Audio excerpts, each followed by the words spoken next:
para todo e sempre.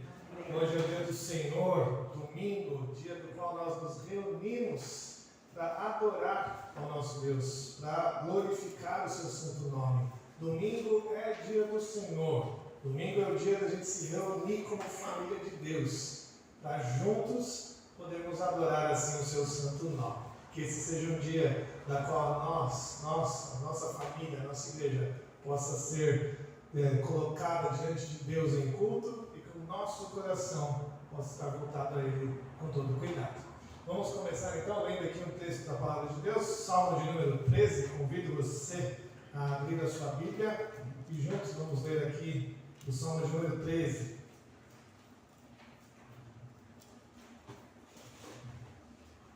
Salmo de número 13, uma oração, Salmo de Davi, e essa oração tem muito a nos dizer, muito a nos ensinar. Nós vamos ler esse salmo de maneira alternada, eu vou ler aqui os versos ímpares, a igreja os versos pares, e nós vamos ler todo o salmo que tem apenas 6 versículos. Salmo de número 13, vamos ler alternadamente esse texto que diz assim: Até quando, Senhor, esquecer-te-ás de mim para sempre? Até quando ocultarás de mim o rosto? Até quando estarei eu relutando dentro da minha alma, com tristeza no coração cada dia? Até quando se erguerá contra mim o meu inimigo? Atenta para mim, responde-me, Senhor Deus meu. Ilumina-me os olhos para que eu não durma ao sono da morte. Para que não diga o meu inimigo, prevaleci contra ele, e não se regozijem nos meus adversários, vindo eu a vacilar. No tocante a mim, confio na tua graça. Regozije-se o meu coração na tua salvação. Cantarei ao Senhor, porquanto me tem feito muito bem. Amém. Bendito o nome do Senhor. O salmista tem muitas perguntas para Deus aqui. O salmista Davi, ele tem muitas perguntas das quais ele faz para Deus. Até quando, Senhor?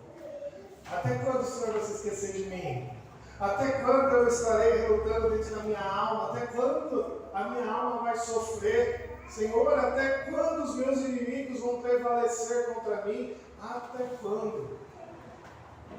É interessante observar que, diante de tantas perguntas que o salmista fez para Deus, nenhuma delas foi respondida aqui. Deus não respondeu essas perguntas que ele fez. Mas mesmo assim, sem nenhuma pergunta respondida, o salmista diz no tocante a mim: confio na tua graça. Regozije-se o meu coração na tua salvação.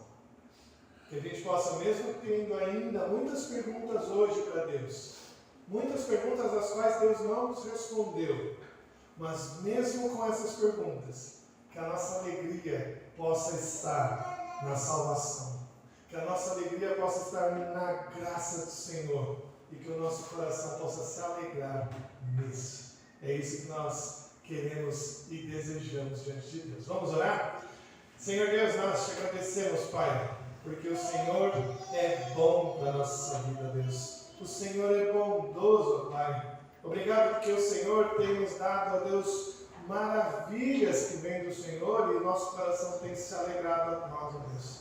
Ó Senhor, nós ainda temos muitas perguntas, muitas coisas neste mundo aparecem que nós olhamos e não vemos solução, ó Deus. Mas que todas elas, ó Deus, possam ser pequenas diante do tamanho da tua graça, Pai. E que isso possa ser para nós alegria perpétua. Que isso possa ser para nós, ó Deus, felicidade eterna.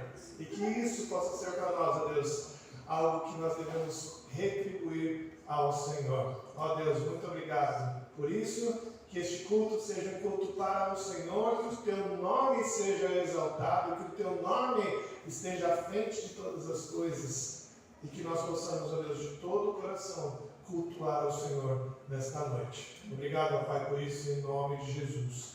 Amém. Vamos cantar juntos o hino 33, vamos ficar de pé, cantarmos o hino Maravilhas Divinas.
Vamos fazer a leitura de mais um texto bíblico, agora em Romanos, capítulo 8. Carta de Paulo aos Romanos, capítulo 8, versos 18 a 25. Vamos ler esse texto da mesma forma, de maneira alternada. Eu lendo aqui os versos pares e a igreja os versos ímpares.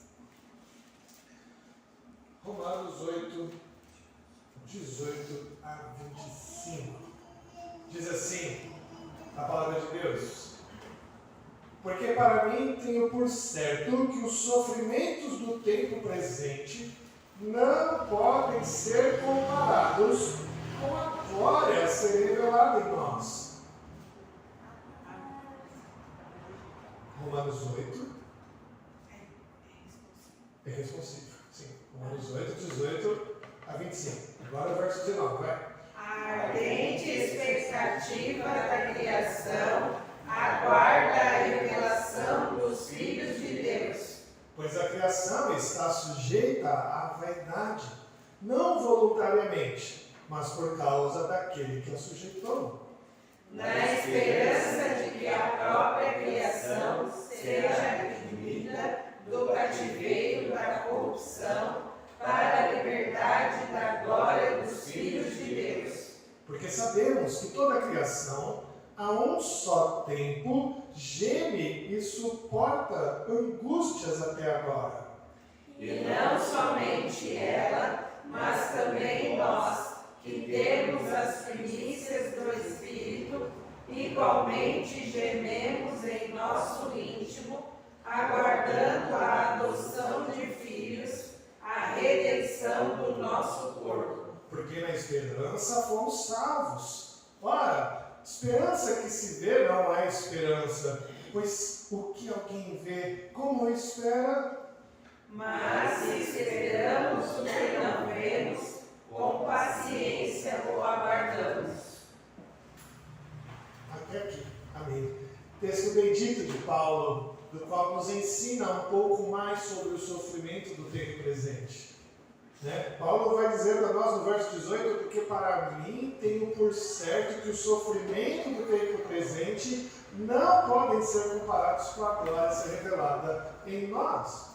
Paulo está dizendo que nós vamos ter momentos difíceis neste mundo, vamos ter momentos de dor, de sofrimento, sim, neste mundo, mas ele está dizendo que esse sofrimento é causado pelo pecado.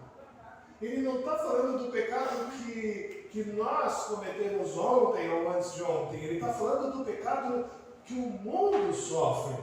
Olha só como ele diz sobre a corrupção deste mundo. Porque ele diz no verso 22, porque sabemos que toda a criação, a um só tempo, geme e suporta angústias até agora. É por conta do pecado deste mundo que estes sofrimentos ainda existem. E Paulo vai dizer que nós, os crentes, aqueles que são redimidos pelo Espírito Santo, também sofrem, esperando a redenção do nosso corpo. Ah, meus irmãos, até a vinda de Jesus, até a vinda de Cristo e a nossa ida com Ele, nós vamos ter muito tempo de sofrimento ainda. As coisas não são fáceis, mas o Senhor promete que este tempo de sofrimento não são nem um pouco comparados ao tempo bom, ao tempo de glória que será revelada em nós no tempo futuro. Que assim Deus possa nos abençoar. Nesse momento nós vamos orar, irmãos, pedindo perdão pelos nossos pecados. Vamos orar clamando a Deus por tudo que nós cometemos de errado diante do Senhor e vamos nos consagrar a Ele para assim recebermos a Sua palavra. Vamos orar alguns instantes silenciosamente, pedindo a Deus perdão, pedindo a Deus por remissão de pecados.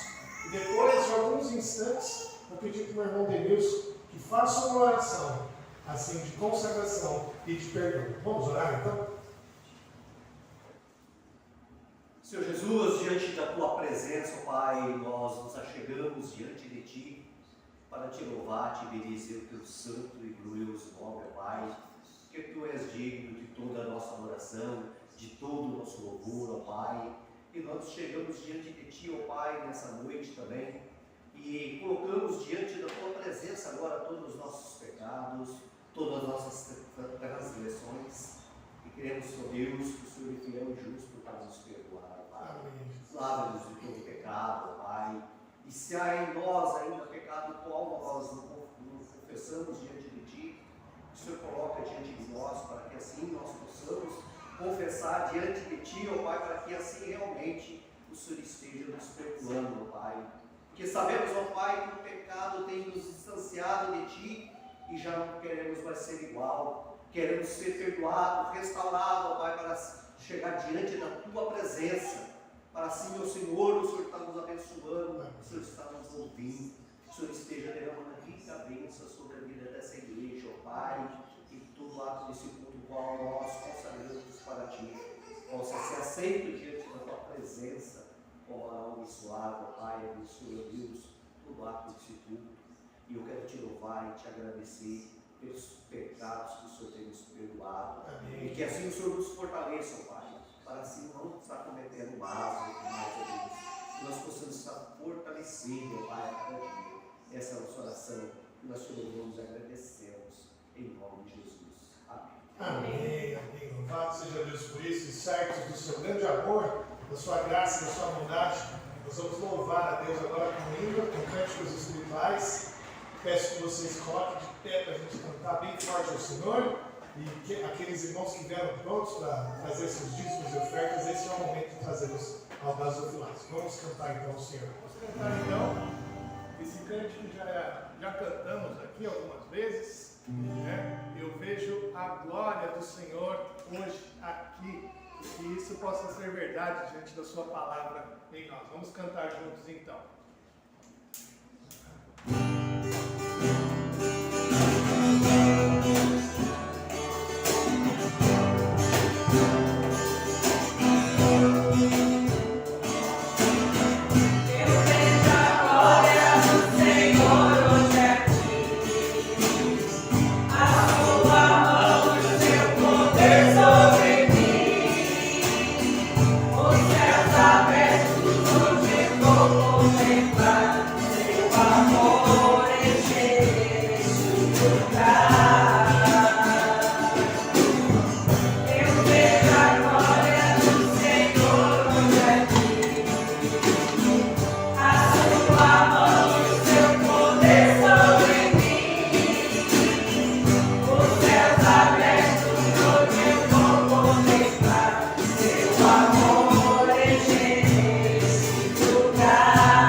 Mais um cântico então, hoje esse bem conhecido também da igreja, amigo de Deus.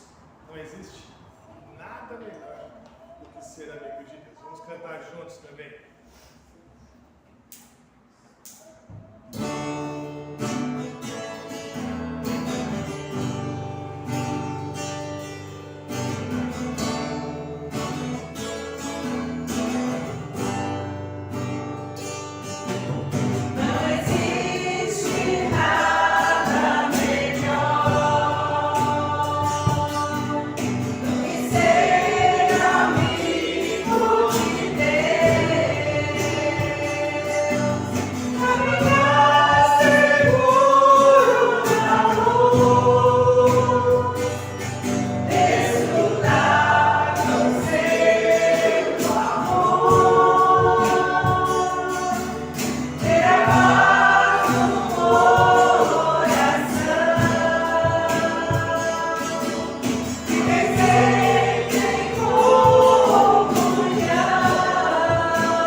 Senhor. Tipo Lopes, fazer essa oração. Senhor Deus, que o Senhor aceite nosso louvor, que o Senhor aceite a nossa adoração, que nós possamos ser chegados a Ti, louvar o Teu nome, agradecer o Teu nome. Que nós possamos sempre ter um coração contrito a louvar o Teu nome, que eu possa estar recebendo o nosso louvor. Porque esse louvor é feito para Ti, é um louvor feito do coração. Que eu possa estar recebendo o louvor dessa Tua igreja também. Que o Senhor aceite as nossas ofertas, os nossos dízimos, que seja para a honra e glória do Teu nome. Que seja o louvor, seja com as nossas vidas, com os nossos trabalhos, que seja para o louvor do Teu nome, que nós possamos honrar aquilo, devolver aquilo que eu tenho dado. Que o Senhor abençoe cada um diante desse culto também, que seja todo para o louvor e glória do Teu nome, aonde nossos corações, nós precisamos ouvir a Tua palavra e colocar em prática sempre. Nós te agradecemos por estar nos usando para o Teu louvor. Que te peço em nome de Jesus. Amém. Amém. A gente vai dar uma pausa aí no Evangelho de Marcos, né? A gente está numa série de mensagens do Evangelho de Marcos, mas hoje a gente vai dar uma pausa no Evangelho e a gente vai lá para Abacuque. Abra sua Bíblia lá na Abacuque, capítulo 1. Abacuque é um profeta menor, está no finzinho aí do Antigo Testamento. Abacuque, capítulo 1.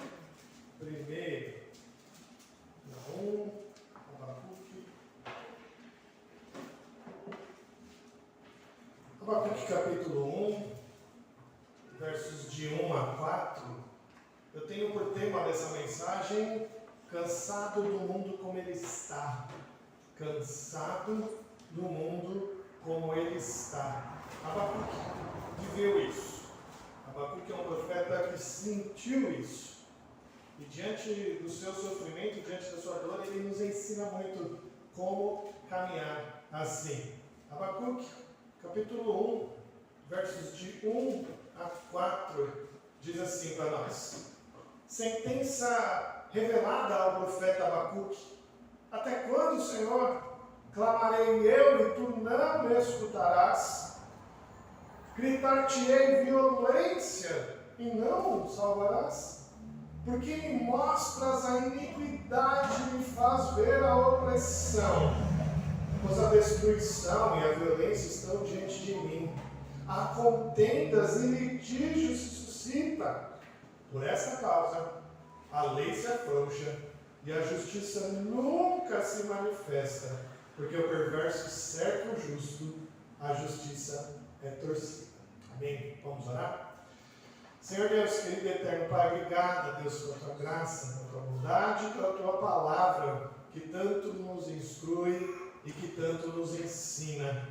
Que o Senhor hoje possa nos ensinar através do profeta Abacuque, e que a gente possa ver, ó Deus, um pouco mais claro o motivo de tanto sofrimento nesse mundo, o motivo de tanta tristeza, e como que o Senhor nos traz a resposta de tudo isso, Pai. Obrigado por tudo, em nome de Jesus. Amém. Meus irmãos, o mundo do qual nós vivemos não é um mundo fácil. É um mundo muito complicado. É um mundo quebrado pelo pecado. É isso mesmo, a gente leu nas Sagradas Escrituras o quanto este mundo é um mundo que sofre dificuldades por ser um mundo quebrado pelo pecado. Porque quando Deus criou todas as coisas, quando Deus criou o mundo, Ele disse que tudo era muito bom. Ele não disse simplesmente que as coisas eram boas, Ele disse: olha, tudo é muito bom. Esse mundo quebrado pelo pecado, ele nos faz passar por dias difíceis, por situações complicadas. A gente passa por dores, a gente passa por tristezas, a gente passa por injustiças, a gente passa por doenças, a gente passa por pandemia, a gente passa por traições, a gente passa até mesmo por perseguição. Não é fácil passar por essas coisas. Uma vez que a gente não entende o motivo de tanto sofrimento no mundo, a gente não entende e essas coisas acabam sendo cada vez mais difíceis. Isso nos deixa cansados do mundo como ele está. E é muitas vezes nós entramos em pânico, ficamos tristes e nos rebelamos contra Deus. Não entendemos por que o crente passa por isso. Nós aprendemos na igreja que o Senhor nos sustenta, nós aprendemos na igreja que o Senhor é conosco, nós aprendemos na igreja que o Senhor nos abençoa, nós aprendemos que nós temos promessas abundantes de Deus ao nosso respeito. Isso tudo é verdade. Mas quando nós olhamos para o mundo, para este mundo de pecado, parece que o ímpio prospera e o crente não. Essa é a sensação que a gente tem. Que na verdade quem está prosperando, quem está sendo abençoado lá fora é o ímpio.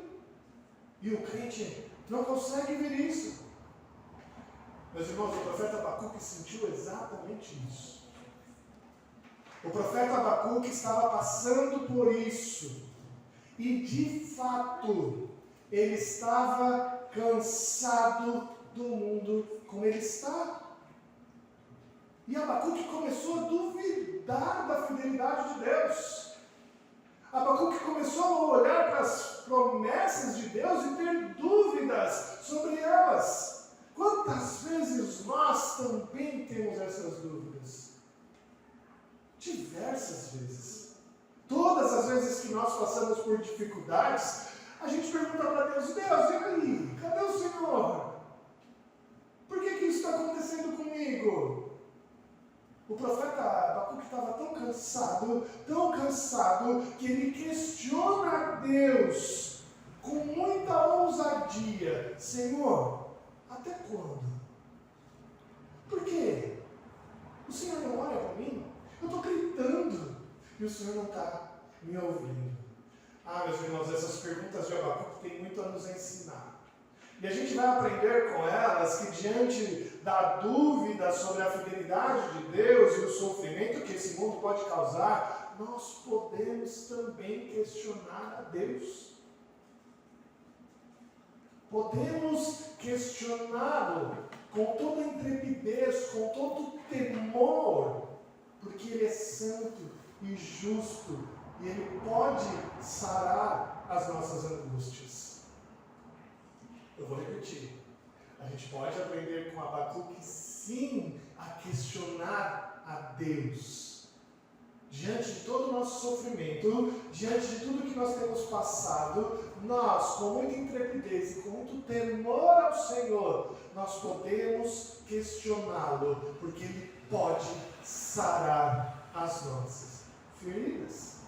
Abacuque começa aqui o seu relato, começa aqui a sua profecia, dizendo para nós aqui no título. Ele diz aqui no verso 1, olha de novo aí na sua Bíblia. No verso 1 ele diz: sentença revelada ao profeta Abacuque. Esse primeiro verso aqui é um título, uma introdução de todo o livro do profeta. E não explica muita coisa sobre quem é este profeta. A única coisa que nós sabemos, a única coisa que a Bíblia nos revela acerca dele é que ele é um profeta reconhecido por Deus. Isso a gente pode saber com muita legitimidade, porque Abacuque, como um profeta, esse nome era muito raro. E o profeta Abacuque profetizou antes do povo de Judá ser levado cativo para a Babilônia. Lá no versículo 6 nós sabemos disso, porque os escritores bíblicos chamavam, antes de serem levados cativos, eles chamaram o povo babilônico de caldeus. E no verso 6 ele diz isso. Abacuque deve ter profetizado antes dessa invasão. Talvez no ano 500, a invasão aconteceu no ano 587 a.C., né? Ele deve ter profetizado meses antes. O tempo de Abacuque é muito próximo da invasão babilônica, né? Isso é importante a gente entender, né? O fardo de Abacuque. O fardo, porque a palavra sentença aqui no texto, originalmente ela pode ser traduzida por fardo. O que o texto está dizendo é assim, olha, Abacuque está dizendo, olha, eu vou escrever o fardo que o Senhor me revelou É isso mesmo, porque a história começa antes. A gente conhece a história e ela diz lá que com o rei Manassés, um rei perverso, que introduziu todo tipo de aberração, todo tipo de abominação diante do Senhor, Manassés praticava sacrifícios humanos. Manassés foi um rei que sacrificou seu próprio filho aos deuses pagãos. Manassés introduziu todo tipo de idolatria. Manassés profanou o templo. Fez Manassés o que era mal diante do Senhor. É assim que a Bíblia selou este homem. E foi diante de Manassés, foi diante dessa terrível história da vida dele, que o Senhor diz que Israel pagaria por este pecado, por este desrespeito à santidade de Deus. Depois do tenebroso Manassés, alguns reis subsequentes vieram. Veio o reinado de Josias, que foi um rei bom, um rei jovem, que fez uma legítima reforma no templo, não só estrutural, mas no culto. Ele tirou os ídolos, ele limpou ali toda aquela idolatria e ele andou nos caminhos do Senhor. Foi no seu reinado que ele reencontrou o livro da lei. Que maravilha! Josias teve um reencontro com a Bíblia, com a palavra de Deus, e assim voltou os seus caminhos, voltou o caminho do povo de Israel ao Senhor. Mas mesmo com essa reforma, o povo não se manteve fiel a Deus. Parece que a reforma de Josias durou pouquíssimo tempo depois dele. E eles voltaram às práticas antigas. Jeoaquim, filho de Josias, foi instituído rei logo depois da morte de Josias, e ele fez tudo ao contrário do seu pai. Voltou com as idolatrias, voltou a praticar sacrifícios e foi um rei extravagante e terrível. O profeta Jeremias denunciava o rei Jeoaquim. E o anúncio dele seria que Jeoaquim seria humilhado, como se fosse sepultado como um jumento, ele diz. E isso mostra o quanto Joaquim era desprezível. Essas circunstâncias que eu acabei de narrar, do contexto de Abacuque, mostra aonde ele estava inserido, qual era a história que ele estava inserido. O profeta questiona ao Senhor aqui na sua sentença, no seu fardo, sobre a violência severa que permeava o povo de Deus. Olha que interessante. Abacuque está dizendo que a violência que eles estavam sofrendo era causada pelo próprio povo de Deus. Os reis de Judá não respeitavam ao Senhor mais. Jeoaquim voltou à idolatria lá de Manassés, endossando o abandono legítimo ao Senhor. Esse era o fardo de Abacuque. Essa era a sentença de Abacuque. Uma grave violência contra o povo de Deus, causada pelo próprio povo de Deus, que de maneira espontânea abandonou a lei do Senhor, abandonou a palavra de Deus, a despeito da sua ânsia pelos ídolos que os seus corações produziam. Que tristeza, não é? O povo de Deus, o povo da aliança do Senhor, abandonou Deus, criou um monte de ídolos no seu coração e estava se voltando a esses ídolos. E este movimento, este movimento de abandonar a Deus e se entregar a ídolos, estava fazendo com que eles mesmos praticassem injustiças contra eles. O povo estava invertendo toda a justiça. A primeira coisa que a gente tem que aprender aqui com Abacuque, meus irmãos, que ele está pregando para os seus contemporâneos. Ele está pregando para os seus compatriotas. Abacuque está clamando para que o seu povo se arrependa de seus pecados e volte para Deus. Isso tem muito a nos ensinar.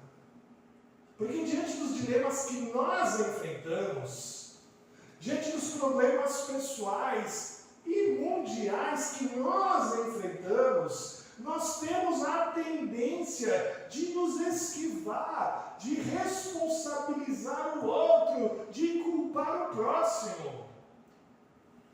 O que nós aprendemos logo de início com Abacuque aqui, meus irmãos, é que o sofrimento, ele é causado pelo pecado, pelo distanciamento que o nosso mundo, que o nosso povo, que os nossos compatriotas estão causando.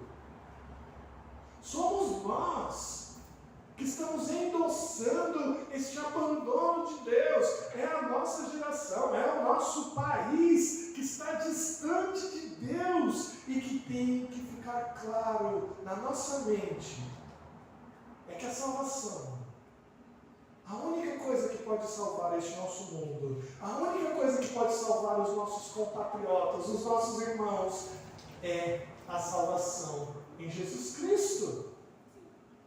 O pecado causa essa dor. O pecado causa a injustiça. O pecado causa a calamidade. E a única coisa que é válida contra o pecado é Jesus. Não é o presidente que vai nos salvar, meus irmãos. Não é a tecnologia que consegue a cada dia descobrir curas para diversas doenças que vai nos salvar. A única coisa que vai nos salvar é a pregação do Evangelho de arrependimento de pecados. Quando o Senhor for pregado, quando o Senhor for exposto, a sua boa nova for dita lá fora, aí sim que as coisas vão começar a melhorar. E é nisso que o profeta está se apoiando aqui para questionar o Senhor.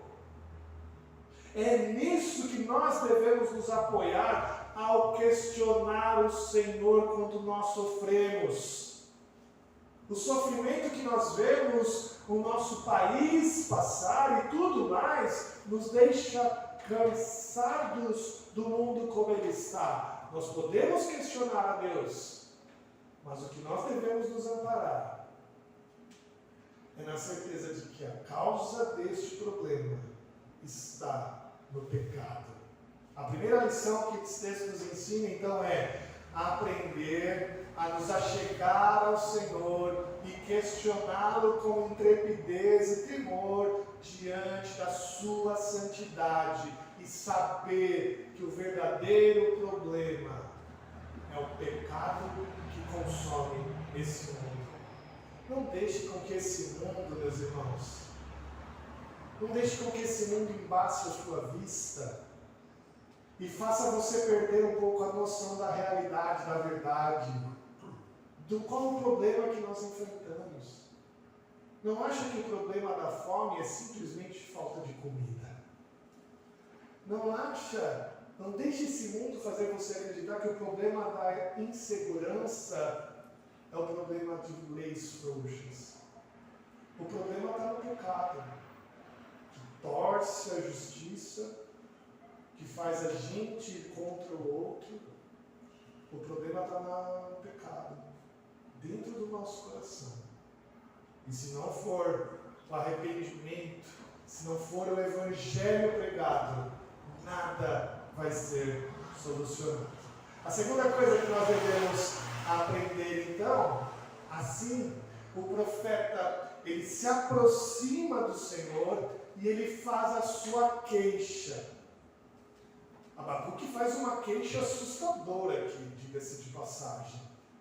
Abacuque faz uma queixa diante de Deus como se ele estivesse gritando, desesperado diante do Senhor, porque o seu povo estava pecando contra ele, sofrendo muito por causa disso, e ele queria de alguma forma proteger a santidade de Deus. Ele entendia o verdadeiro problema. Meus irmãos, nosso coração pode estar cheio de perguntas, cheio de questões diante de Deus, cheio de perguntas não respondidas diante do Senhor.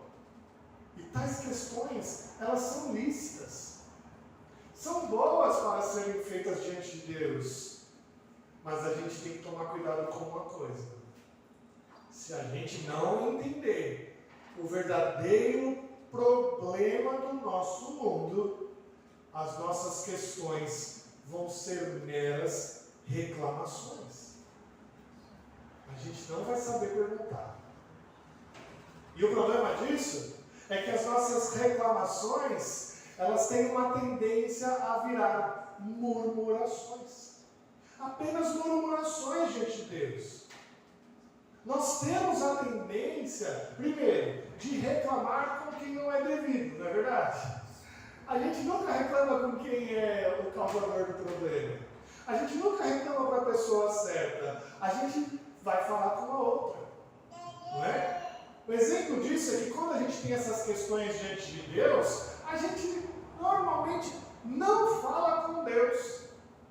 A gente vai falar com uma outra pessoa acerca de Deus, não é mesmo? A gente nunca chega para Deus e fala assim: Senhor, por que o Senhor permitiu isso? A gente vai falar com alguém e fala assim: olha, eu não sei por que Deus permitiu isso. A gente fala com uma outra pessoa: eu não sei como que Deus me deixou passar por isso. Ué, você já orou, já falou com Deus sobre isso? Não, ainda não tive coragem. Vai falar com Deus. A gente tem que ter a intrepidez de falar com o Senhor, não levar a questão para uma outra pessoa. Fala com Ele. A segunda lição que Abacuque nos ensina é: devemos direcionar as nossas perguntas, até mesmo as nossas reclamações, diretamente ao Senhor. Sempre de coração sincero. Fale com Ele, fale: Deus, eu não entendo por que eu estou passando por isso. Deus, eu não sei por que eu estou sofrendo isso. O profeta foi diretamente à fonte. Ele chegou em Deus e falou: Deus, por quê? Até quando? Ele levou as suas queixas ao Senhor. Ele questionou a Deus o motivo do seu sofrimento, o motivo de Deus permanecer calado diante de tanta infidelidade do seu povo. Ele sabia o problema. O problema era o pecado. Ele entendia isso. E a pergunta que ele faz para Deus é: Deus, até quando o Senhor vai deixar o povo ser infiel? Até quando o Senhor vai deixar o povo desrespeitar a sua lei? A gente tem que aprender a fazer isso. Saber o problema correto e ir direto ao Senhor. Falar com Deus acerca disso. Ser sinceros com o Senhor. O Senhor Deus está disposto a nos ouvir. Ele aguarda isso. Ele aguarda um coração sincero, do qual nós perguntamos a Ele. Basta a gente ter fé e aguardar a sua resposta. A pergunta de Abacuque aqui, que se revela em uma queixa, parece aqui que o profeta já havia orado muito antes disso. Não parece que essa é a primeira oração de Abacuque. Parece que Abacuque já havia há muito tempo orado acerca disso. O profeta pergunta para ele assim: até quando, Senhor?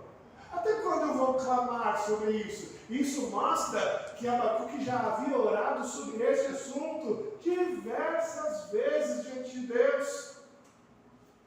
Escutar aqui, quando Abacuque diz aqui, até quando, Senhor, clamarei eu e tu não me escutarás? Ele não está falando de escutar de ouvir. Ele está falando de escutar de tomar uma atitude, de compreender e me trazer uma resposta. Ou seja, Abacuque estava perguntando diversas vezes para Deus, e Deus ainda não havia dado resposta para ele. Parecia que Deus não se importava com ele. Manassés havia derramado muito sangue inocente. Muitas crianças morreram por este terrível rei. Jeoaquim matou profetas. Jeoaquim matou o profeta Urias. E só não matou o profeta Jeremias, porque pela providência de Deus, um homem chamado Aicão protegeu o profeta. Eles matavam crianças, matavam aqueles que diziam contra eles. Até quando, Senhor? Até quando o Senhor vai deixar esse sangue inocente cair? O profeta chega ao ponto de manifestar o seu espanto diante do silêncio de Deus. O Senhor Deus ainda não havia respondido a ele. E ele continuava confiante, perguntando para Deus: até quando, Senhor? Até quando? Quando vai chegar o meu alívio? Quando que o Senhor vai me aliviar? A insistência do profeta não denota uma exigência de resposta de Deus. Perceba isso. Ele não estava exigindo nada de Deus, como se achando merecedor de algum alívio. Não. A insistência do profeta Abacuque estava baseada na promessa de Deus. Na promessa que Deus iria contra todo aquele pecado, contra aquela infidelidade de Israel. O profeta está questionando Deus quando ele enviaria juízo contra aquele povo. Ele sabia o problema. Ele teve a intrepidez e a coragem de se chegar a Deus para perguntar sobre se Deus não iria ouvir. E ele sabia o que Deus havia prometido. A promessa era que se o povo quebrasse a aliança, o juízo chegaria sobre eles. Sabemos disso porque não foi Abacuque que perguntou primeiro até quando. O Senhor Deus, isso mesmo, o Senhor Deus perguntou primeiro. Quando o Senhor deu maná em dobro no sexto dia, para que o povo guardasse o maná para que não colhesse no sétimo dia, lembra o que aconteceu? O povo foi no sétimo dia colher. Era para eles não irem. Era para eles descansarem no sétimo dia. E o povo foi colher. E aí Deus disse: até quando recusareis guardar os meus mandamentos? A primeira vez que foi perguntado até quando, foi Deus que perguntou. E quando o povo demonstrou incredulidade diante do relato dos espias ao retornarem de Canaã, foi o Senhor que perguntou, lá em Números 14:11, até quando me provocará este povo? Até quando não crerá em mim? Quando Abacuque questiona a Deus até quando, ele não está tirando isso dele mesmo, ele está tirando isso da própria palavra de Deus. Foi o Senhor Deus que tinha dito isso. Tanto Deus quanto o profeta desejavam a mesma coisa ao perguntar até quando.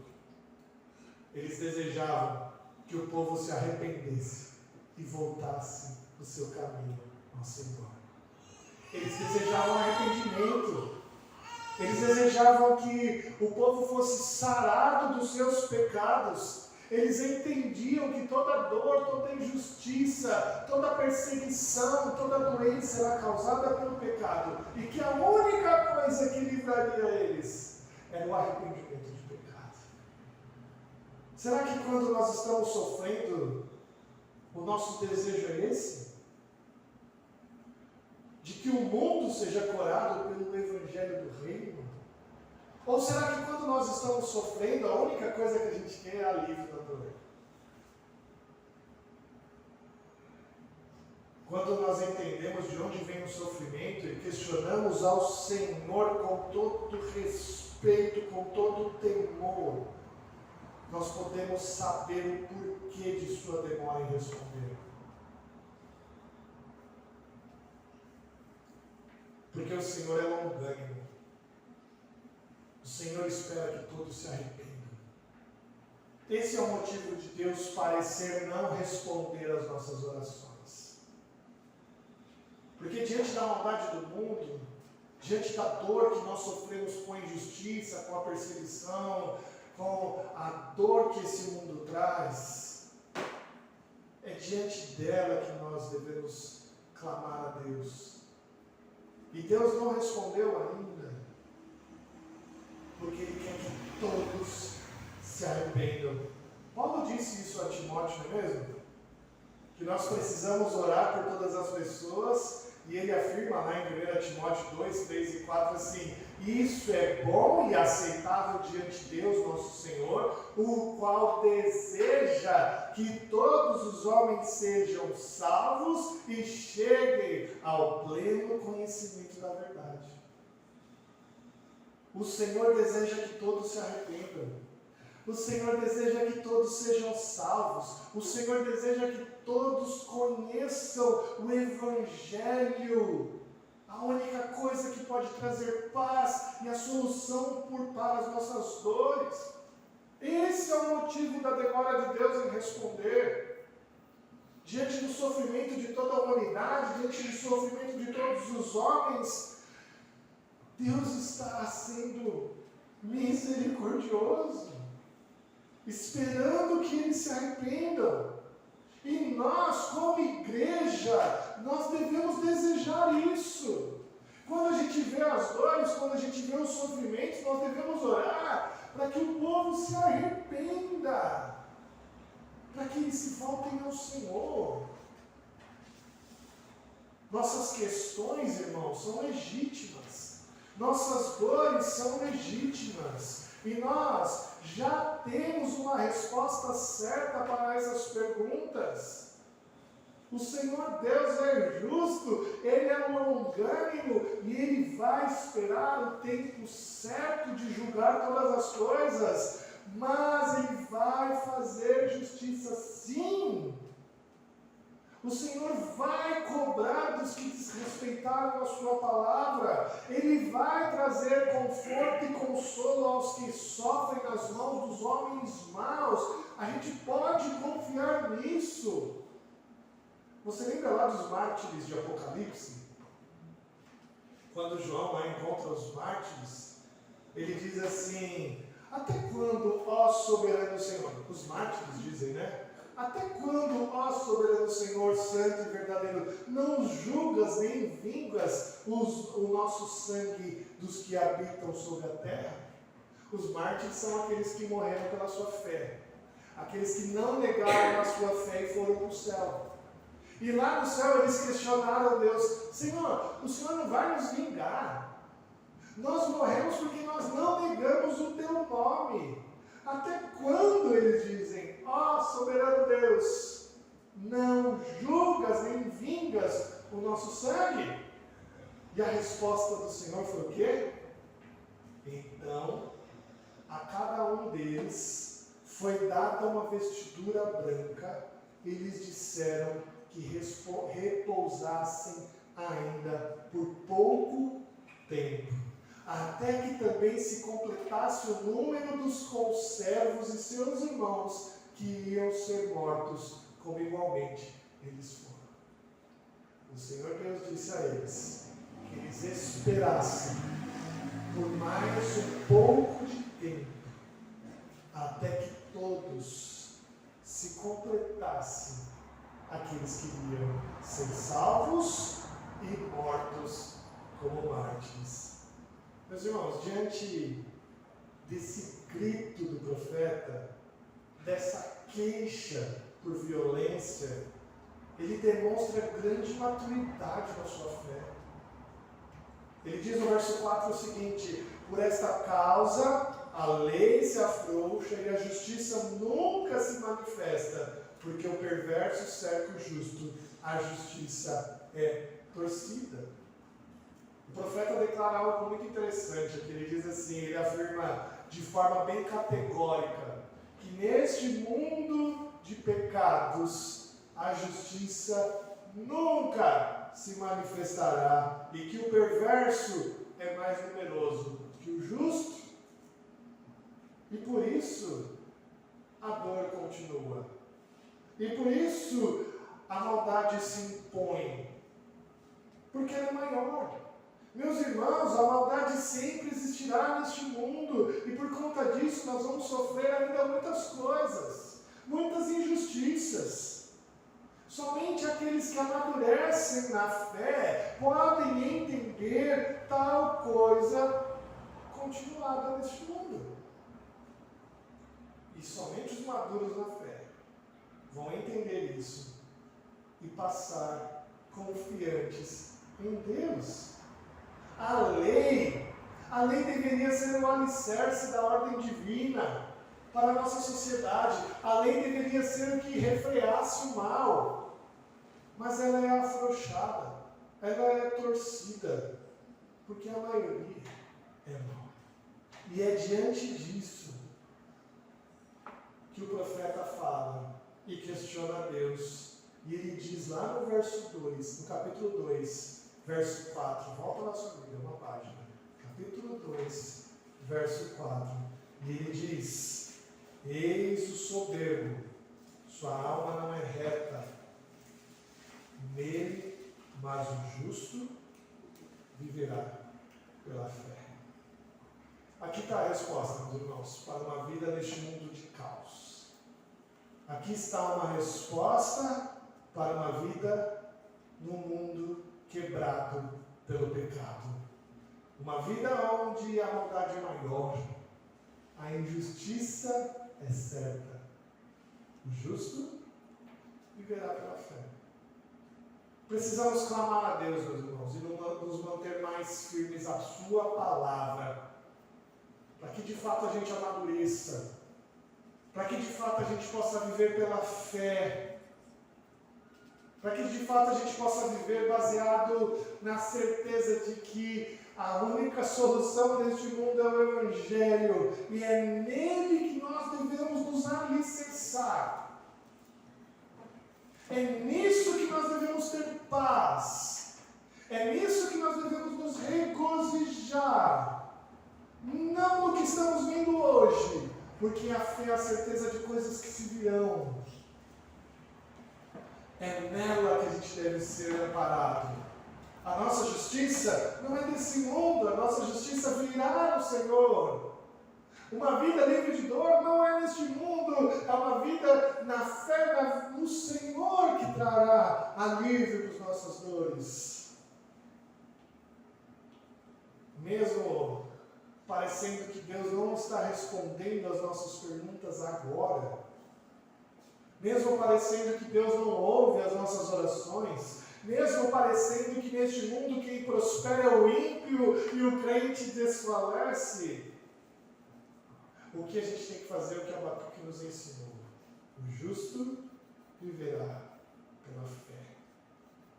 E aí, diante de todas essas coisas, mesmo passando por tudo isso, que a gente possa cantar como Abacuque cantou no final da sua profecia, no final do seu livro, no verso 17 do capítulo 3. E aí ele vai dizer: ainda que a figueira não floresça, e nem haja frutos na videira, e o produto da oliveira minta, e os campos não produzam mantimento, e as ovelhas sejam arrebatadas do aprisco, e nos currais não haja gado, todavia eu me alegro no Senhor, exulto no Deus da minha salvação. O justo, meus irmãos, só vai conseguir viver neste mundo quebrado pelo pecado quando ele viver pela fé.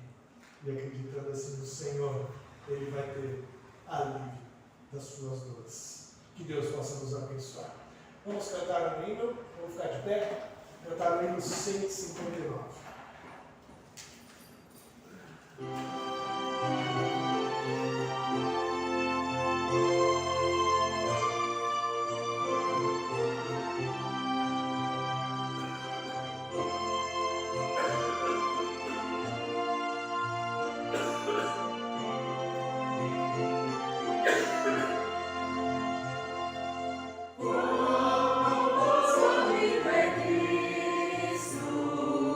Revelamos teu amor.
nos revelou o seu amor.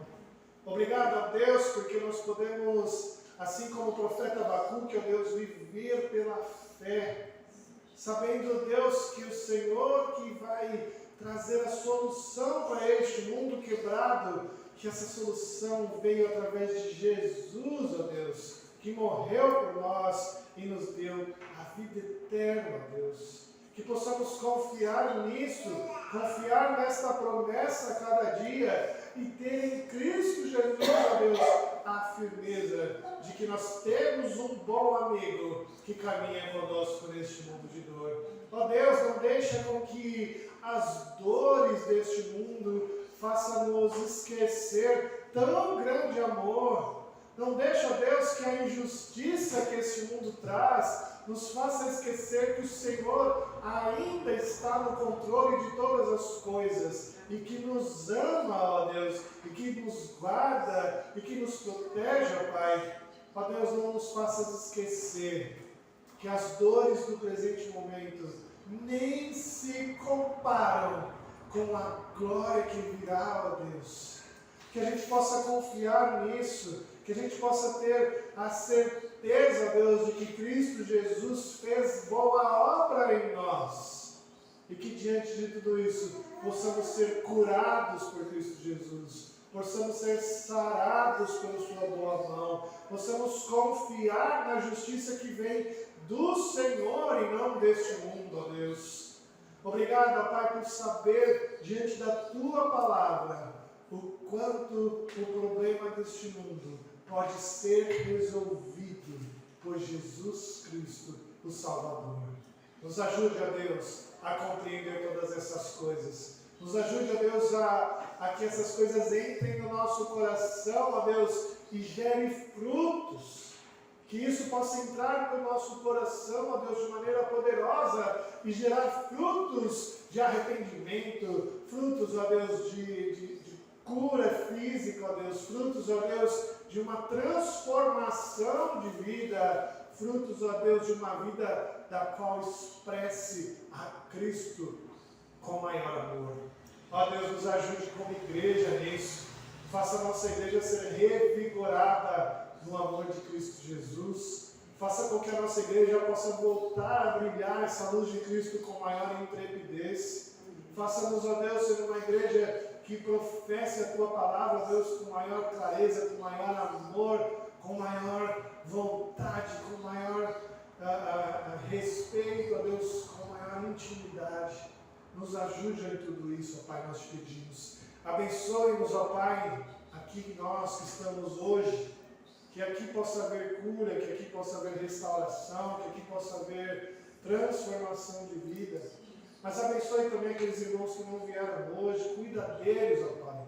Cuida daqueles irmãos que estão enfermos, ó Deus. Cuida daqueles irmãos que carecem de saúde, ó Pai.